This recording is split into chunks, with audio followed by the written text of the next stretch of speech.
So we're bigger than some European countries, and just as a region in Australia. I mean, in Menil, it maybe rains 3 or 4 times a year. So that's really rare for this photo. Yeah. Well, I think we'll be around. Sally will be around all week. So please feel free to come up to any of us during your tour through the exhibition and ask questions. And we welcome all of you to enjoy Mapa Wiya, Your Map's Not Needed. So thank you very much. My name is Sally Scales. I'm from the APY lands, which stands for the Arnongal Yanjara Yankunytjatjara lands. I am the spokesperson for the APY Art Centre Collective. We look after the 7 art centres in the APY lands, as well as the 2 galleries that we have, one in Sydney, one in Adelaide, as well as an art centre in Alice Springs and in Woodijula community, which is Maraku Arts and Jumpy Desert Weavers. And we had an opportunity to really show something unique to Houston audiences, Texas audiences, and we took the opportunity to work with the Fondation Opale and show one of the best collections of Aboriginal contemporary art from Australia that actually is not in Australia but in Lens, Switzerland. The Fondation Opale has been a wonderful collaborating institution, and we're extremely pleased to be working with them. The collection of Bérengère Prima is a world-class collection. It's one of the very best collections in the world of Australian Aboriginal art. We had, at an early stage, the team from the Menil collection, including curator Paul Davis, visiting the Fondation Opale in Switzerland. And it was really a collaboration. So we were able to show them the very best works of Aboriginal art, and it was really a matter of selecting together the very best work. We're very grateful that we've had this opportunity, and we have to thank the Fondation Opale. I mean, this is their collection. Bérengère Prima has done an amazing job acquiring a lot of Aboriginal works from across Australia, and for that door to be opened with the foundation, and then in a sense this extension to the Menil, and having a chance to come over, it's been a wonderful experience. My name is Paul Davis, and I'm curator of collections at the Menil Collection. The Menil is a world-class institution. It's a museum that was founded in 1987 by John and Dominique de Menil, and it sits in this wonderful residential area in the middle of Houston. And it's free and open, accessible to the public. Some of the uniqueness comes from the founders who come from France originally during World War II, and they brought with them, an amazing eye. And we're very fortunate that they were avid collectors and developed a wonderful collection that not only spans modern contemporary art, but has one of the most important collections of Pacific Island art in Texas. And of course, you can't get away from the fact that this is one of the best surrealist collections in the world. It is tremendously important to have Aboriginal here at the Menil Collection in Houston.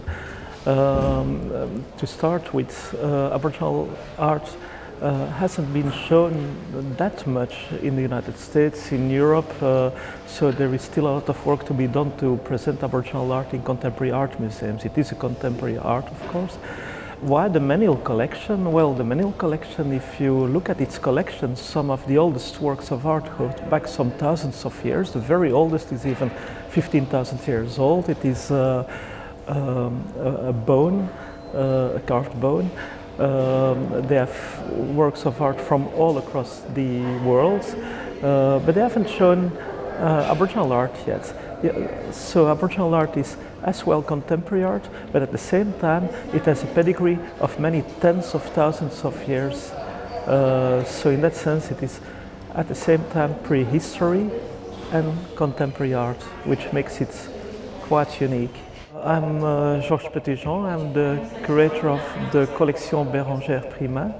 That is the basis of the Fondation Opale in Switzerland. Some of the pictures in the exhibition, and I'm thinking of the work of Ronnie Champechimpa, for instance, will ring a bell with American visitors, because visually it's very reminiscent of op art and the work of Frank Stella. for general visitors to the Menil, who may not have an art historical background and may not even have an Australian background, coming to see this show is very much like how we approach or hope that they approach coming to any show or any exhibition that we do. The work is powerful, and the idea is to engage with the work. Whether or not you understand the full background or the full history of that work is not necessarily the point of the exhibition. You can learn that. And I think it's important that when people come here, they open their eyes, and what they do what Kun Manara Williams wants them to do, and is listen, kuliala, and to listen to what the work is telling them. And I think if they do that and they're curious and pursue those questions that they develop through the exhibition, then they'll have a greater understanding of that history of Australia and the work that's in the exhibition. So the APY Lands is in the far northwest corner of South Australia, and we're 102,000 square kilometres, so we're a pretty huge landmass region. We have 10 communities, so it's 10 little villages, I suppose you can say, across the lands. We're part of a desert country, so it's very hot and dry.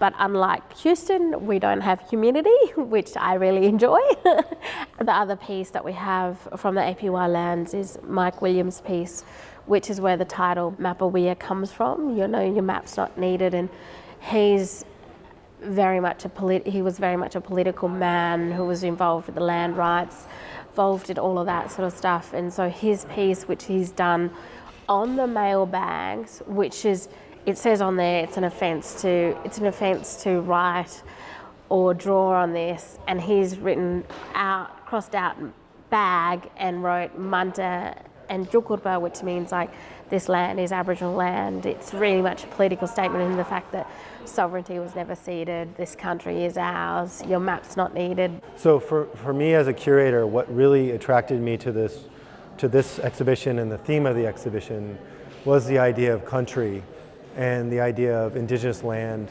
and the knowledge of Indigenous peoples in that land. And that comes, I think, very clearly across in the work that's in the show. The work, the paintings, the sculptures, those are actually, they're not necessarily representations of land and country, they are land and country. There's no difference. And the work by Mumu Mike Williams, or Kun Manara Williams, really speaks to that.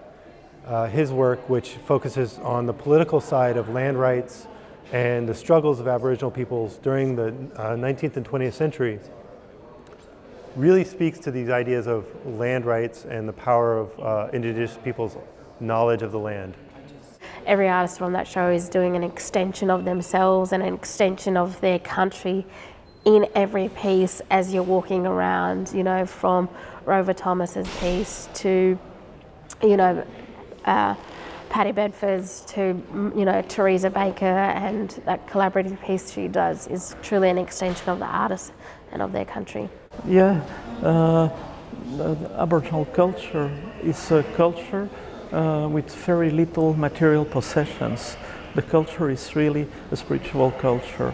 The knowledge of the country, the knowledge of the creation of the country are all encompassed in oral stories, actually in songs, in sung poems.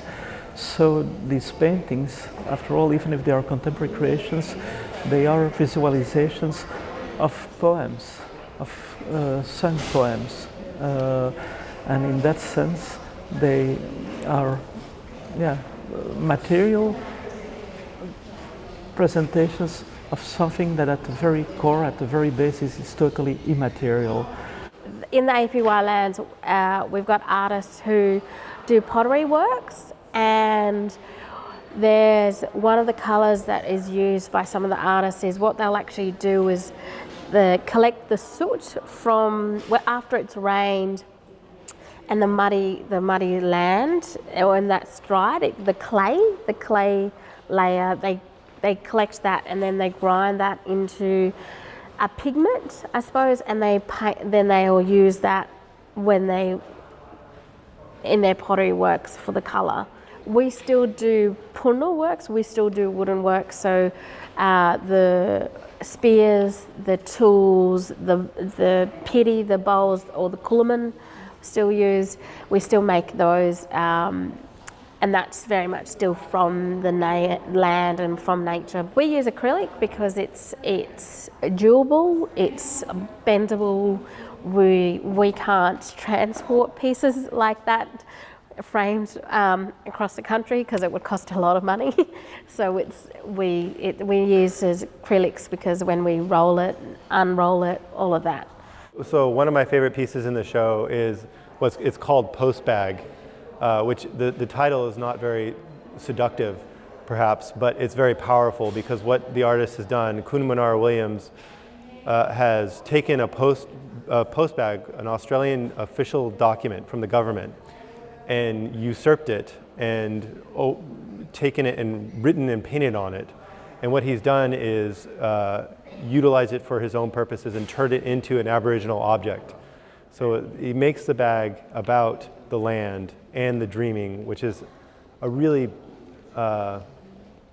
general way of characterizing what the Chukupra is. The Chukupra is the underlying philosophy, cosmology for Aboriginal peoples, and it's the way they associate with the land and through the land. And so his painting on this postbag is extremely powerful, and it's hung by a spear, or a kulata. And these are objects that are used for hunting and they're used for defense. And in a sense, this found object that he transforms into an artwork becomes a statement of power and defense of the Aboriginal knowledge and ownership or custodianship of the land. Well, I do have many favorite pieces in the exhibition. I've been talking about Ronnie Champechimpa, and probably my favorite pieces are the three fabulous works by Ronnie Champechimpa. If I was to have a favourite, it would actually be my grandmother, Wiya Burton. She's 97. She is a powerhouse painter. I would recommend everyone look up her. She's from an art centre called Jala Arts, and she's incredible. And recently, Jala Arts had a show in New York, which was Jala and Yarachi Young's piece, which is behind us. So my grandma and Yarachi are from the same art centre, Jala Arts, which is from Armada Community, and Yarachi is a fantastic contemporary artist where when you go through the show, her piece is unlike anything else. The colours, the ink work that's comes through, on top of the layering that she does on the piece, it's striking, it's bossy, it's in your face, but in a very gentle and inquiring way. I think you look at it and go, but it's the powerhouse of Yarachi comes through. I saw that the Rolling Stones visited here. I wasn't here, but apparently they had a wonderful time touring the exhibitions that were on view. And yeah, it's not just the Rolling Stones, but we have Beyonce coming here.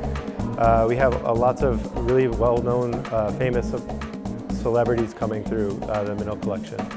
I'd like to invite everybody to come visit the neighborhood and come into the Menil and see this wonderful show, Mapa Wiya, Your Map's Not Needed, Aboriginal Australian art from the Fondation Opale. It's an amazing show, and all our galleries will be open, and we look forward to having you here.